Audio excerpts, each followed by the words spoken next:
اور اس کے مفادات کا خیال رکھا جائے۔ IMF یہی کر رہا ہے کہ سفارش تو آ گئی ہے، لیکن ساتھ ساتھ وہ کہتا ہے کہ ابھی اور کچھ اور ڈو مور کی پالیسی پہ اختیار کیا ہوا ہے تاکہ زیادہ سے زیادہ اس کی رقم محفوظ ہو، واپس آ سکے۔ ایک بات پھر آگے آتے ہیں جی، یہ جو IMF قرضے ورضے دیتا ہے تو معاملات کہاں پہ پھنسے ہوئے ہیں، کیونکہ عمران خان صاحب اور ان کی ٹیم جو ہے ان کو اندازہ تھا، اس لیے وہ پیرالل بندوبست کر رہے تھے، ارینجمنٹس کر رہے تھے، اور ان کو اندازہ تھا کہ گورنمنٹ یہ IMF جو ہے اگلی قسط جاری کرنے سے پہلے جو سب سے بڑی تلوار چلانا چاہتی ہے وہ پیٹرولیم پرائسز پہ ہے، اور اسی لیے عمران خان رشیا گئے اور جو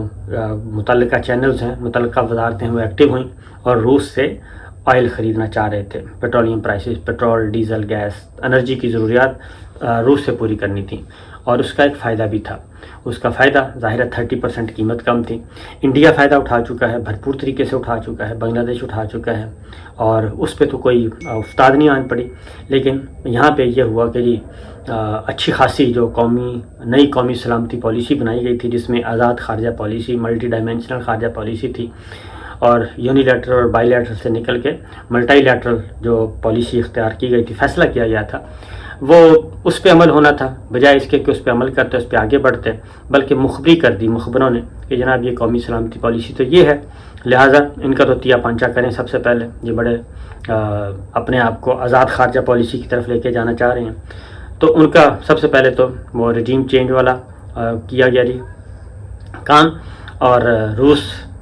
جو سب سے روس والا معاملہ پھر چیپٹر کلوز کیا گیا۔ ابھی بھی روس کیا کہہ رہا ہے، روس ابھی بھی صدر پیوٹن جو ہے وہ مسلسل وہ عمران خان صاحب کے کو سپورٹ کر رہے ہیں، اور وہ کہتے ہیں کہ ان کی گورنمنٹ کو ہم سپورٹ کریں گے۔ تو یہ چیزیں موجود ہیں، تو لہٰذا جی IMF نے اب مزید شرائط عائد کی ہوئی ہیں، رانا صاحب یہ بتا نہیں رہے،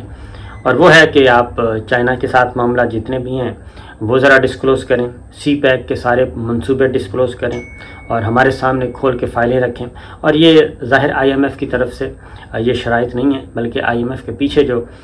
رجیم چینج والے ہیں ان کی شرائط ہیں۔ تو وہ صرف سی پیک کے منصوبے نہیں مانگ رہا، وہ صرف چائنا کے ساتھ آپ کے انگیجمنٹس نہیں مانگ رہا، بلکہ تمام تفصیلات لے کے آپ کو کہے گا یہ تو سارے ڈاکومنٹس آ گئے ہمارے پاس، اب ذرا یہ چیپٹر کلوز کریں، چائنا والا ونڈو بند کریں، اور آگے ہمارے ساتھ صرف رکھیں جی۔ وہ پھر ہمیں واپس لے کے جانا چاہ رہا ہے بائی لیٹرل اور یونی لیٹرل کی طرف، ہماری خارجہ پالیسی کو، کہ کسی اور ونڈو کو نہیں کھولنا اپنے۔ تو رانا صاحب کو یہ باتیں ساری بتانی چاہیے تھیں۔ پھر صرف سی پیک اور ادھر تک ہی موجود نہیں ہے، اس کے بعد پھر اگلی جو شرط ہے اور وہ ہے ڈیفنس بجٹ کی، کہ ڈیفنس بجٹ جو ہیں وہ سارے کے سارا ہمارے سامنے کھول کر بیان کر دیا جائے۔ تو ظاہر ہے جی وہ تو یہاں پہ رجیم چینج ہو جاتی ہے، اور اس پہ تو کوئی ہو ہی نہیں سکتا، اور ہونا بھی نہیں چاہیے۔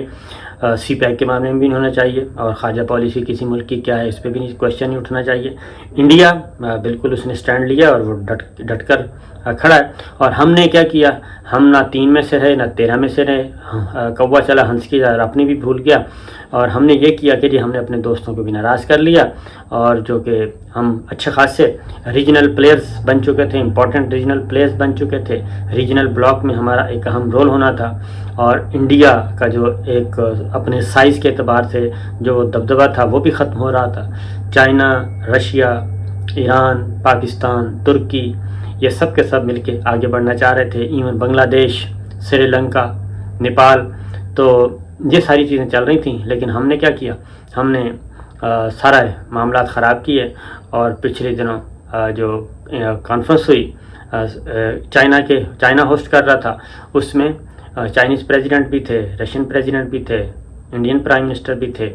اور دیگر بھی تھے، اور 19 ممالک اور تھے، لیکن ہم نہیں تھے۔ اور اس کی وجہ یہ ہے کہ ہم نے اپنے آپ کو بے توقیر جو ہے یہ رجیم چینج کے بعد ہم نے خود کیا ہے، اور ہم نے خود بتا دیا کہ ہم بے پیندے کے لوٹے ہیں، اور ہم جو ہیں ہمارے میں اتنی وہ نہیں ہے کیا کریج، اور ایون ہمارے میں ڈگنیٹی بھی نہیں ہے۔ تو یہ باہر کے کہنے پہ اگر ہم رجیم چینج کر سکتے ہیں تو پھر ہم کچھ بھی کر سکتے ہیں، لہٰذا وہاں پہ معاملہ پھنسا ہوا ہے۔ تو آئی تھنک رانا ثناء اللہ صاحب کو چاہیے کہ پوری بات بتائیں، اور جو اصل مسائل ہیں وہ بھی بتانے چاہیے، موجودہ گورنمنٹ کو بھی بتانی چاہیے۔ اور اگلی بات اس کا کیا ہوا جی، رجیم چینج کے بعد الیکشن آ گیا، پنجاب حکومت ضمنی الیکشن آیا ہوا سر پہ، اندازہ نہیں تھا کہ یہ کام ہو جائے گا، کیونکہ سارے اسپاٹ فکسرز نے اپنے اپنے اسپاٹ فکسر انہوں نے لگائے ہوئے تھے، اور کسی کے وہم و گمان میں بھی نہیں تھا کہ یہ اسپاٹ فکسنگ میں کوئی اور بھی پلیئر آ جائے گا، اور سپریم کورٹ آف پاکستان کا جو لارجر بینچ ہے وہ سارے کا سارا کھیل ان کا بگاڑ دے گا۔ اور سپریم کورٹ کے لارجر بینچ نے جو فیصلہ دیا 63A آرٹیکل 63A ڈسکوالیفیکیشن کے معاملے میں، فلور کراسنگ کے معاملے میں،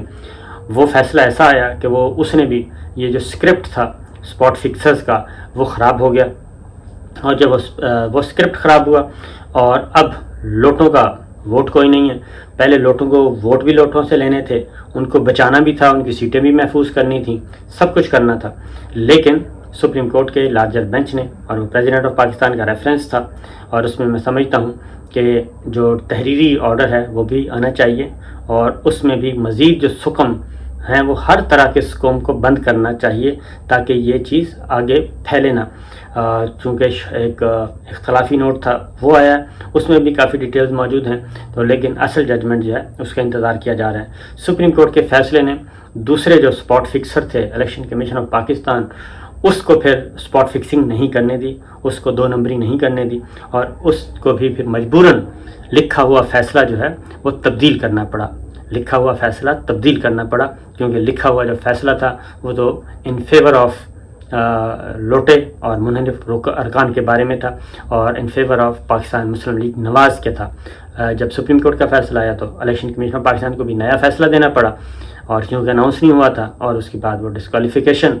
ڈی سیٹ کیا، ڈسکوالیفیکیشن کا بھی معاملہ پینڈنگ ہے، لوٹوں کو ڈی سیٹ کیا گیا، پھر نوٹیفیکیشن نہیں ہو رہا تھا، مخصوص نشستوں وہ بھی کروانا پڑا، وہ بھی کیا گیا، تو بہت ساری چیزیں درمیان میں آ گئیں، اور یہ جو ساری افتاد آن پڑی، 100 روپے پٹرول بڑھا دیا، 125 ڈیزل بڑھا دیا، آئل